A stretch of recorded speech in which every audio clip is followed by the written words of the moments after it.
Hi,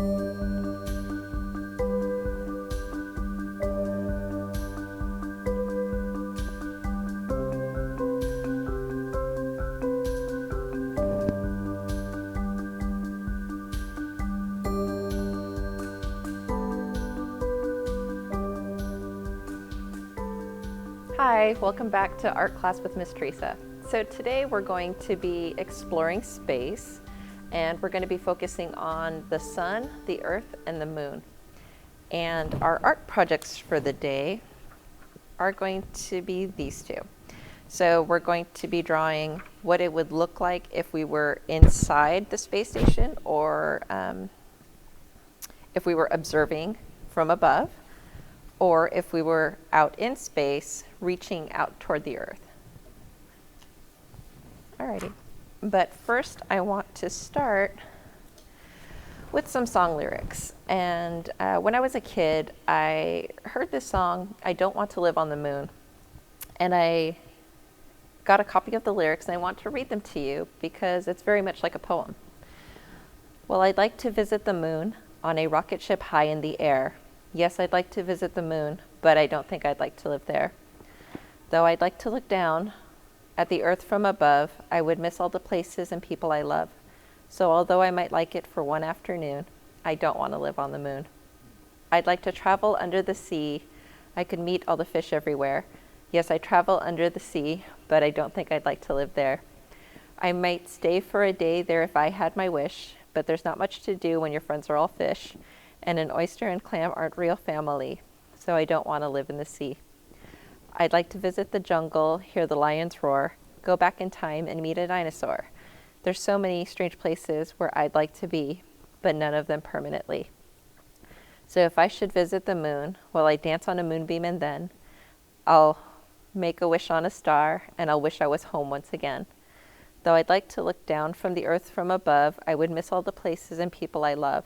So although I may go, I'll be coming home soon, because I don't want to live on the moon. No, I don't want to live on the moon. And I just thought that would be such a wonderful place to visit, but a really hard place to live. So I'm really glad I got to live on Earth. Okay. Nice. Oh, thank you. I thought you were going to bust out with Rocket Man. Oh, well, you know, maybe one day I'll have enough guts to start singing on our show. Okay. So, if you get your round object, I have the lid of a disinfectant wipe container, and that's what I'm going to use. And so it doesn't really matter if I get ink on it. But if you're using a bowl or a plate, I recommend that you use one of your color pencils to trace so that you don't get any ink on it.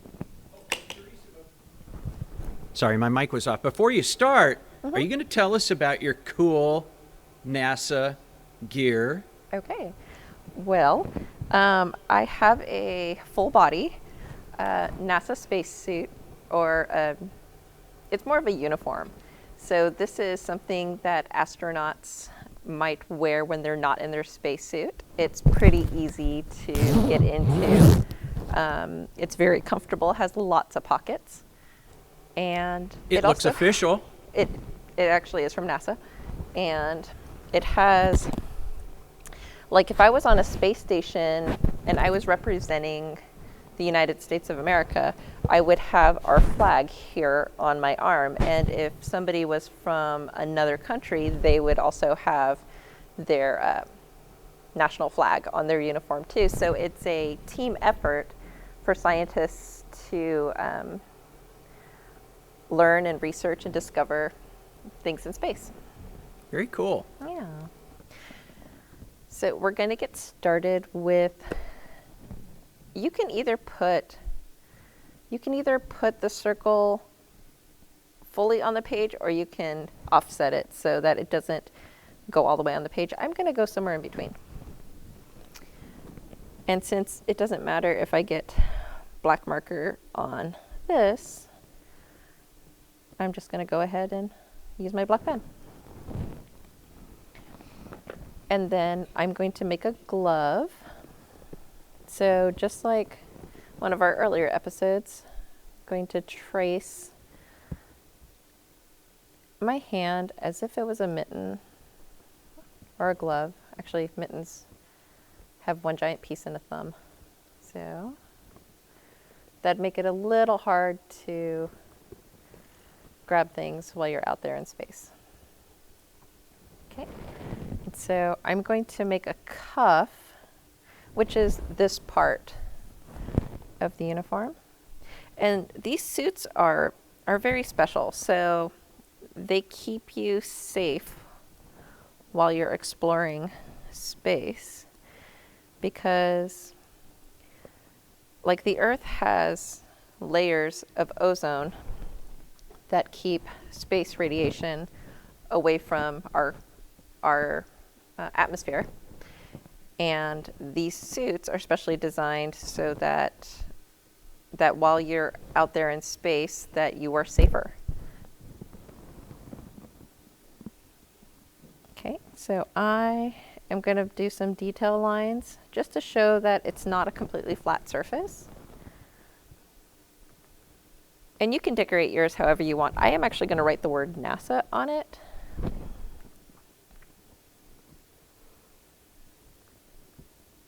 And I will be going there this summer for NASA Space Camp. And maybe we can make some more videos in the fall. So I've made an N, and just like we did with our block letters, I am going to make an A, an S, and an A.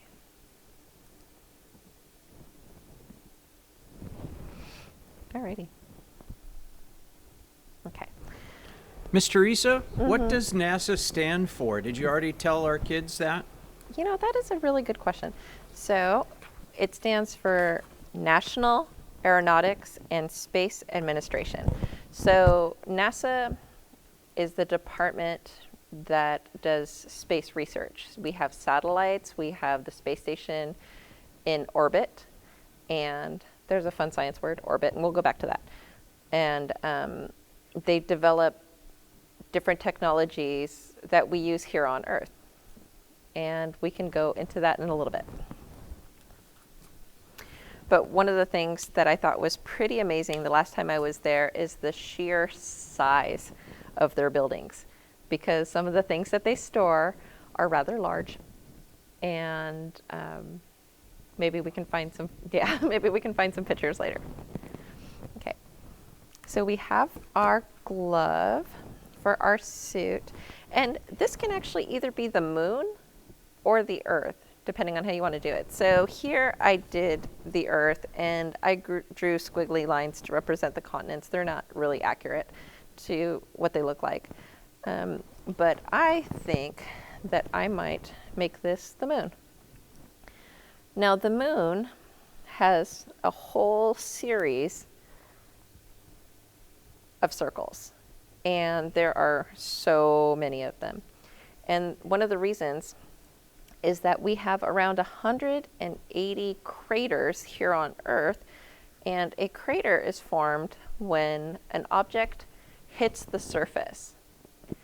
And since the moon doesn't have the same kind of atmosphere that Earth does, it doesn't have that protective shield, and only a few objects have been able to get through and make an impact crater. So it came down, hit the surface, made pretty much a circle. That's how we can identify them. But we have this thing on Earth that they don't have on the moon, which is called erosion. And so erosion over time will fade the craters. And who knows, there might be way more than 180, but the erosion has made it kind of dissipate. And those are fun science words if you want to write them down and look up the definition. Erosion, dissipate. Mm-hmm. So I'm just going to make my moon look like Swiss cheese. And Swiss cheese is holy.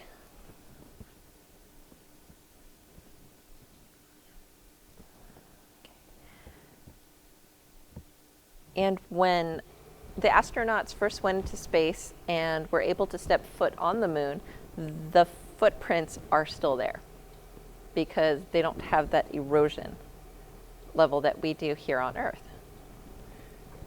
Did you also say that the flags, you said something about the flags when we were talking about, because I remember the flags, like they're all bleached out. Like the United States flag is on the moon. It was planted there by the astronauts, but it's all white now. If you have a picture and you have it close to a window without a window blind or a curtain, over time it's going to fade. And so that would explain, because it doesn't have like a protective shield, that the light and the radiation from the sun is going to make anything with color lose its color, and then it'll go down to its base material. Yeah. And so that's why older pictures might, like pictures from the 70s and 80s, might start to yellow and turn red. Faded. Because it's fading over time and light exposure. So if you don't want something to fade, like your favorite dress or pair of pants or a shirt that has really bright colors, don't have it sitting in at your window, or over time you will actually see like the back of the shirt will be faded and then the front of the shirt might not. Oh. Yep. Okay, so to make stars, I'm just going to make tiny little dots. And they're all random. And if you want to, you can make patterns of the constellations. And constellations are pictures in the sky that we used to use to tell stories and to navigate, which I think is kind of cool.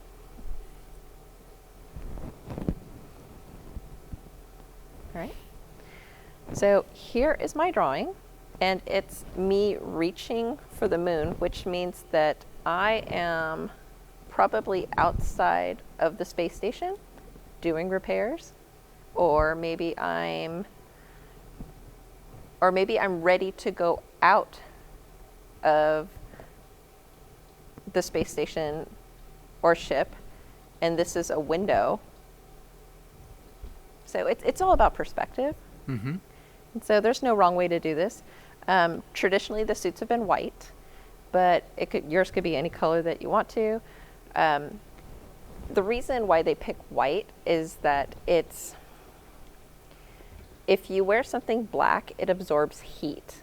And if you wear something white, it keeps you cooler. So, but I am going to make... Because out there in space, we don't have any protection. Oh, yeah. There's no atmosphere protecting our astronauts. Yeah. That's why spacesuits are super important. I am going to make my NASA letters red. That's why they don't call them space shorts. You wouldn't want to wear a space shorts and a space tank top in space. You would not last very long.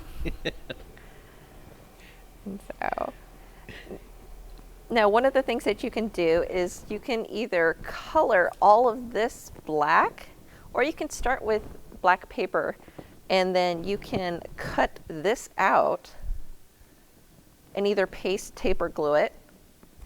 And then if you want to get gray paper instead of using a colored pencil or watercolors or markers, and then you can cut it out, and then you could have many layers on your art project.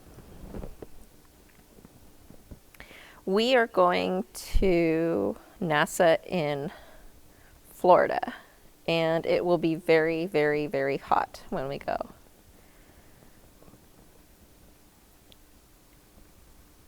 But it'll be very educational and very fun.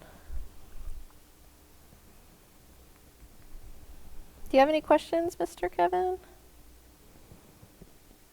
I have lots of questions about when it comes to space. I have a lot of questions too. Yeah. And when I was researching this for the show, I asked my question, and then I found images, And then I saved the pictures into a folder so that I could go back and reference it later. And that is a great research technique. Going to official sites, like if you wanted to do one on space, to go to the NASA official website. There's so many articles and pictures and video clips that you can watch. That's nasa.gov, right? It is. Yeah. Here, I'll put that up here, Okay. maybe. And one of the other things that I researched was different things that the sun does that affects our atmosphere.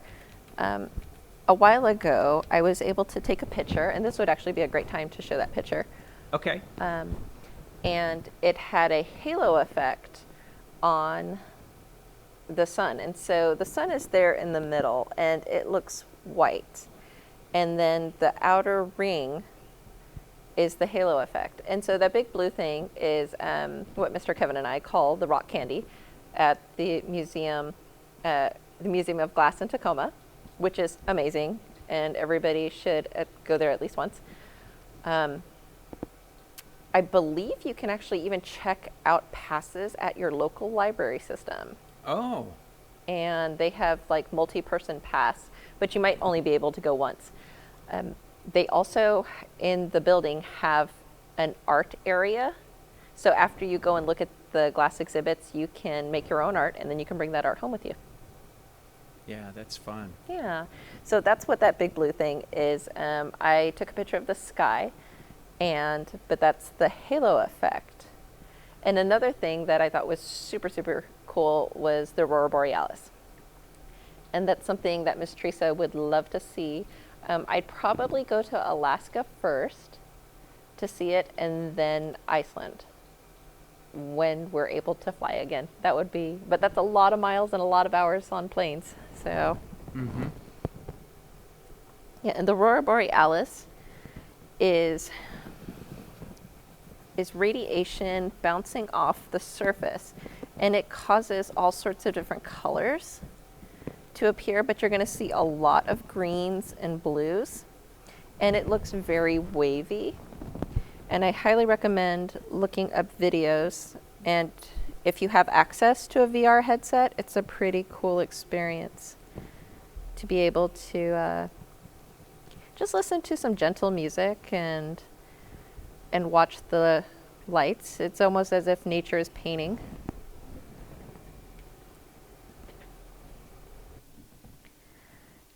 And then we have, in the northern hemisphere where we're at, we have the Aurora Borealis. And in the southern hemisphere, it's the Aurora Borealis. Yeah, and so and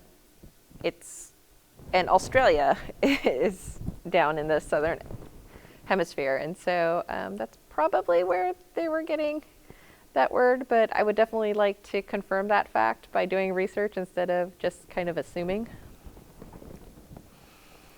I am putting black crayon or color pencil in between the fingers. But one of the questions I had was, how many different colors can you see in the Aurora Borealis? Why are the colors separated? And so in my research papers, and I have a bit of them all over the place here, it was a fun rabbit hole to go down, and that means that I went from one subject to another. I had another question, I did some more research, but it's all related to each other. And if you were writing a paper or even a poem or a book or a story about it, having as much information as you can have, make sure your piece really, it makes it more interesting. Instead of saying, well, I'm on the Earth and we rotate around the sun and the moon rotates around us, and those are orbits. So here's us, and then we have the moon that is circling us, and then we are circling the sun. And then the other planets have different orbits. And you might ask, like, why don't they collide into each other? So that's a question to write. And then do your research on how are the orbits moving around each of the planets? Or how are the planets orbiting our sun? I also found out that the moon is made up of the same types of material that you'd find here on Earth.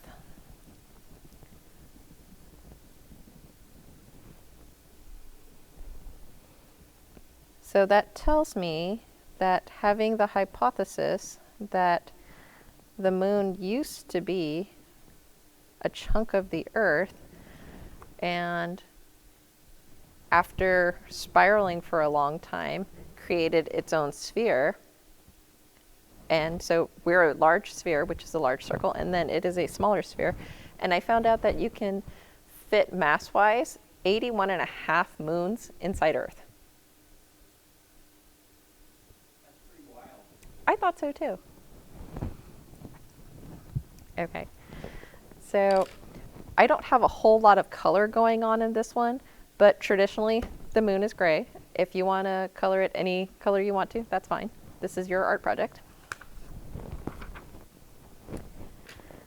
I tend to draw and color more realistic. So I'm going to make a porthole. And so imagine that you are on, I'm going to use my circle again. Imagine that you are on a cruise ship and you are in the cabin inside, but instead of water, you're going to see space.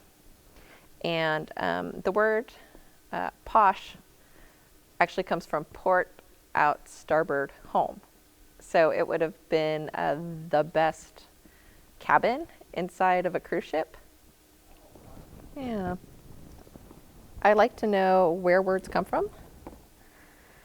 But if we were going to the moon commercially, which means that like if we were paying money like we do for cruise ships, it would be a whole lot more expensive because the sheer cost of getting people up in space is a lot more expensive than having them float around the Earth. But maybe one day. Okay. And so I did not draw a perfect circle around my circle, and that is completely okay. So I am going to use my other circle to make a half circle or a partial circle. And this reminds me of the phases of the moon. So I got this printout that shows the phases of the moon. So we are in the northern hemisphere. So we have new moon, waxing crescent, first quarter, waxing. I need help with this particular word. Gibbous. Gibbous. Full moon, waning gibbous, third quarter, and then waning crescent. And then I noticed that in the southern hemisphere, it's the opposite. So we have the waning crescent on this side, third quarter, waning gibbous, full moon, waxing gibbous, first quarter, waxing crescent, and new moon. And if you don't know how to pronounce a word, feel free to ask somebody. Some words sound way different than the way that they look. So I thought that that was kind of neat.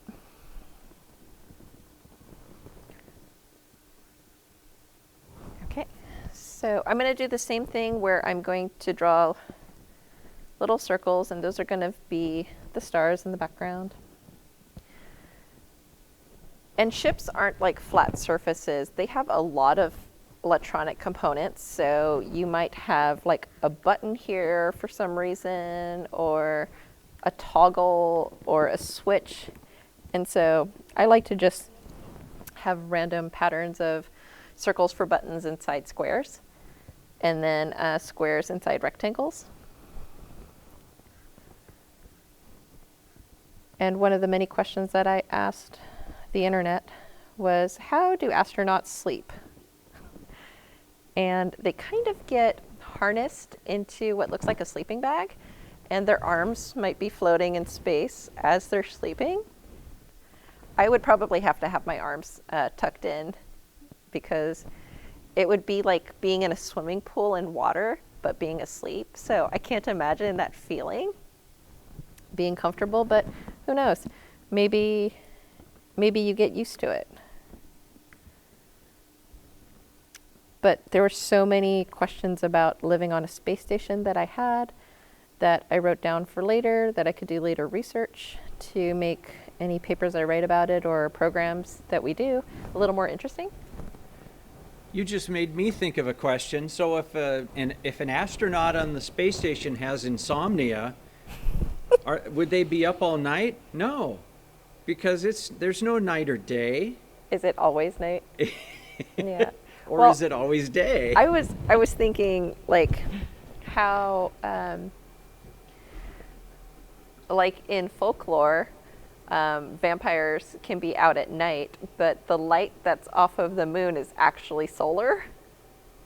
Yeah. So either way, they would not be able They to wouldn't. be out. No. Mm-mm. Yeah. That's why vampires aren't a thing. Yeah. They are real in stories.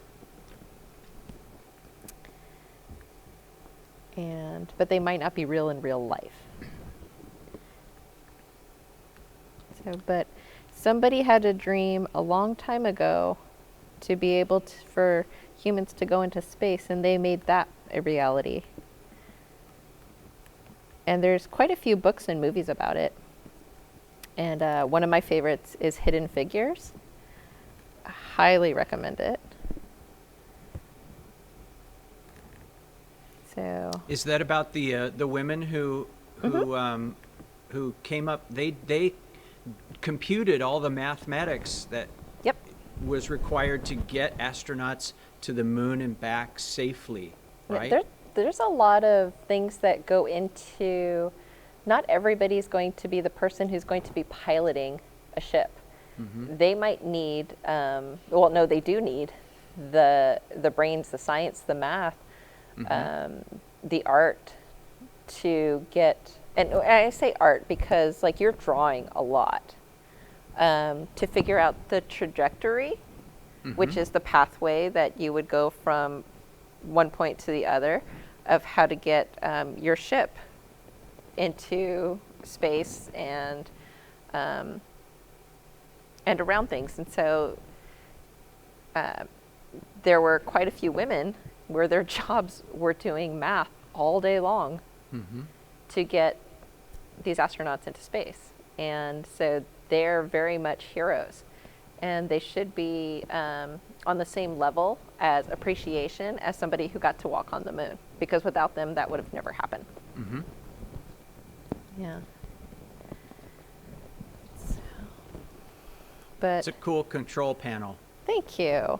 I'm just kind of making random lines, but I'm making them go outward so that my viewpoint is kind of here. So we're focusing on here.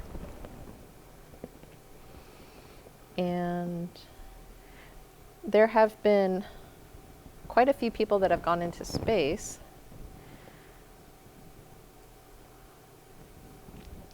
But one day, people could possibly leave Earth and colonize another planet, but we have to find the perfect planet.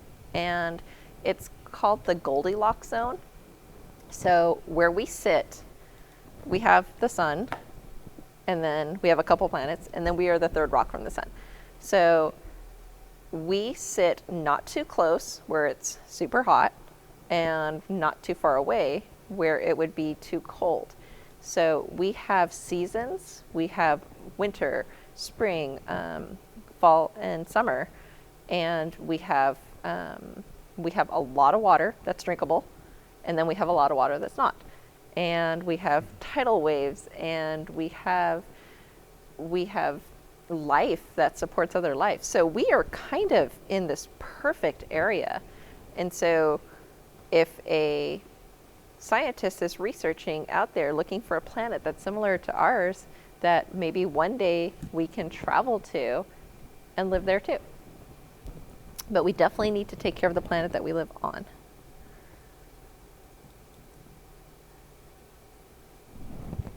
Okay, so here I am going to make some squiggly lines for the continents.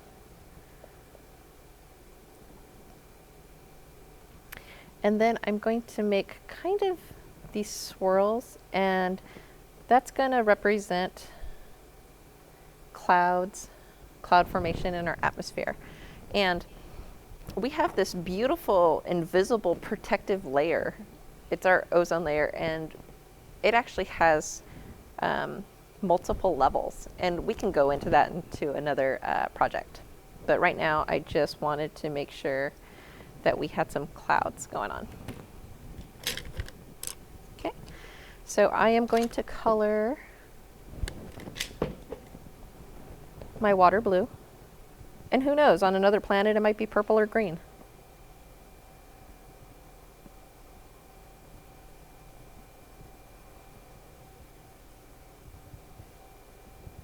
Do you have any questions, Mr. Kevin? I was just going to say that I've heard scientists talk about rivers and lakes of methane on other planets. That's just, wow, to imagine that. Or sometimes they're under the crust or under the first layer. Or maybe that planet had sustained life at some point, but the atmosphere changed and then it was no longer able to. Yeah.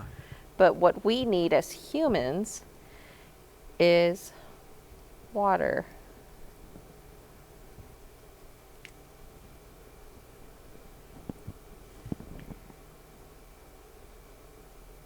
And it might even be a situation where one generation travels, or it might be multiple generations, and then one day their descendants, which means that their children or their children's children or down the road may end up on the planet somewhere.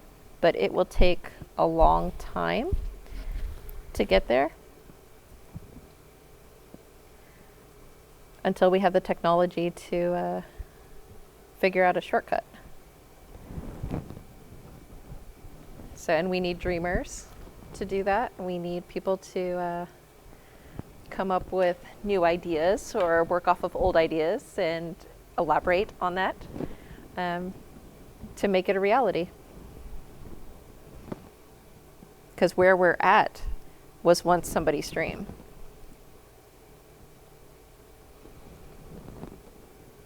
Okay, so I am going to do a quick color.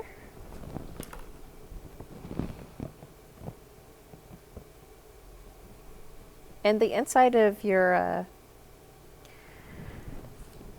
space station or your shuttle doesn't need to be white if you want to color it another color.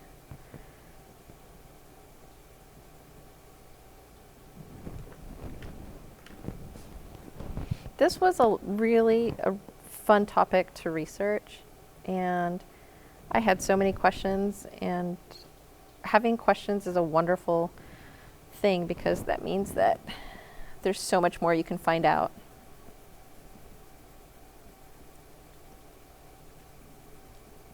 When I go to places like the zoo, I actually like those little plaques that have a question and then you have to answer it, and then it might have the answer on the other side. It's kind of like playing trivia. We have 2 schools that are around science. And so we have SAMI, which is the Science and Math Institute, and that's actually located at the Point Defiance Zoo. And then we have IDEA, and that is about engineering. And then we have SOTA, which is an art high school in the Tacoma School District.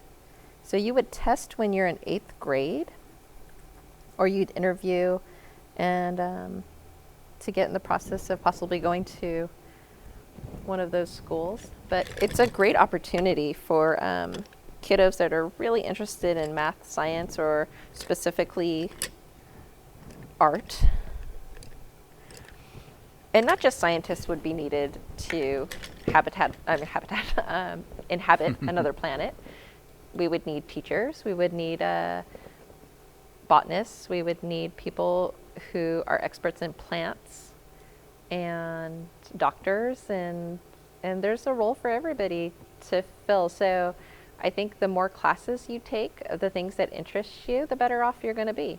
So even if you don't go to a school that's like a special math and science school, but you want to kind of be your own expert on the moon, that's completely up to you.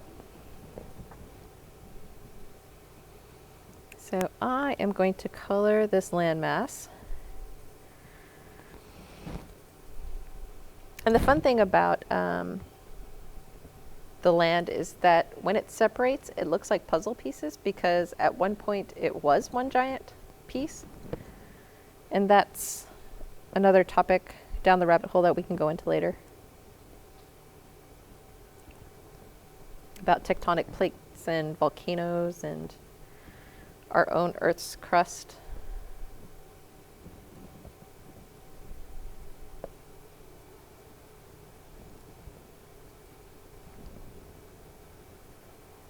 Okay, so I'm going to be wrapping up my drawing. We would love to see your artwork. You can either send it, is it Flipgrid, or is that what that? Okay, so if you can send it through Flipgrid, or you can send it to us in the mail, or email it to us. And Mr. Kevin will put that in at the end of the video. I'd really love to see your artwork. And teachers or kiddos, if you have ideas of things that you want us to draw, I'd love to hear your feedback.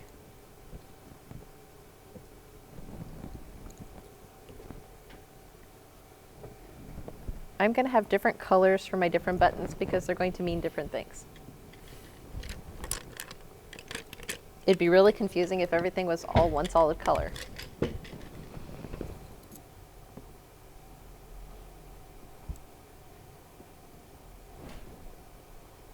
Well, I definitely had a great time doing this art project with you guys. I look forward to doing many more. And we are almost finished. All right. So here are my drawings. So I made this area a little bit lighter, so it was gray instead of white. But now I can pretend that I'm an astronaut, or I'm a person on this ship or station looking down at the Earth, or reaching for a new home, or our home, or the moon. Very and I had a cool. great time. We'll see you guys next time. Bye.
Rules. 1. You have 10 seconds to pick your crewmate.